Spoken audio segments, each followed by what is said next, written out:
Bonsoir et merci de nous rejoindre sur Al24 News. Pour ce nouveau flash, le président algérien Abdelmadjid Tebboune a eu un entretien téléphonique avec son homologue béninois Patrice Talon. Cet entretien est intervenu à la veille de la réunion extraordinaire de la CEDEAO sur le Niger à Abuja. Les deux présidents ont affiché leur fermeté sur le retour à l'ordre constitutionnel au Niger, la réinstallation du président Mohamed Bazoum dans ses fonctions de chef d'État, légitimement élu. Et puis, réunis justement ce dimanche à Abuja, les dirigeants de la communauté économique des États de l'Afrique de l'Ouest ont donné un ultimatum d'une semaine au Conseil militaire pour restaurer l'ordre constitutionnel, affirmant ne pas exclure un recours à la force. Les membres de la CEDEAO ont d'ailleurs décidé la suspension immédiate de toutes les transactions commerciales et financières avec le pays, ainsi qu'un gel des avoirs pour les responsables militaires impliqués dans la tentative de coup d'État. Des milliers de personnes ont manifesté ce dimanche devant l'ambassade de France dans la capitale nigérienne Niamey. Certains d'entre eux insistant pour y entrer, tandis que d'autres ont arraché les drapeaux français et la plaque affichant ambassade de France au Niger avant d'être dispersés par des grenades lacrymogènes.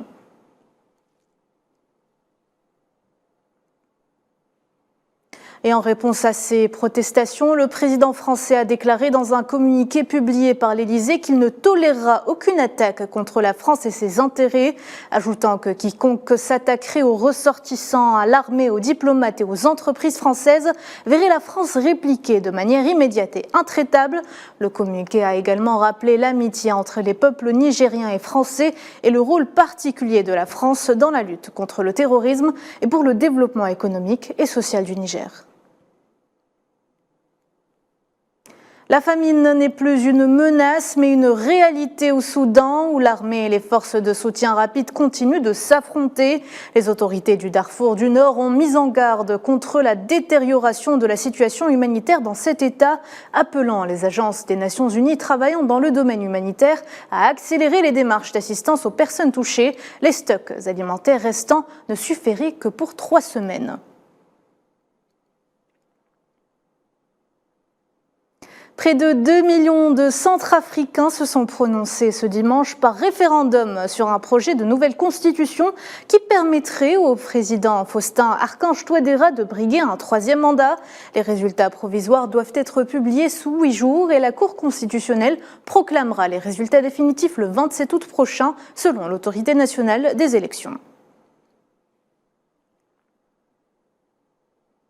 Le ministère russe de la Défense a annoncé ce dimanche avoir déjoué 3 attaques de drones nocturnes ukrainiennes contre Moscou sans faire de victimes. L'aéroport de la capitale a été temporairement fermé.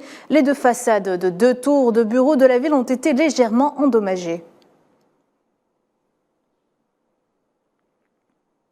La Russie ne rejette pas l'idée de pourparler avec l'Ukraine, c'est ce qu'a déclaré le président russe lors d'une conférence de presse hier, après avoir rencontré des dirigeants africains à Saint-Pétersbourg. Vladimir Poutine a ajouté que les initiatives de paix présentées par les pays africains ou la Chine pourraient constituer une base pour la paix.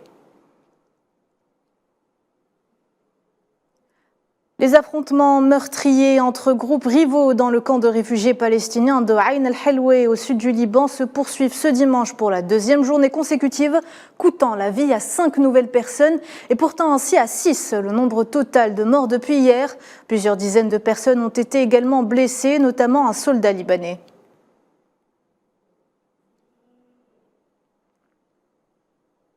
Voilà, c'est la fin de ce point de l'actualité. Merci de l'avoir suivi. Je vous donne rendez-vous à 19h pour le journal de la rédaction.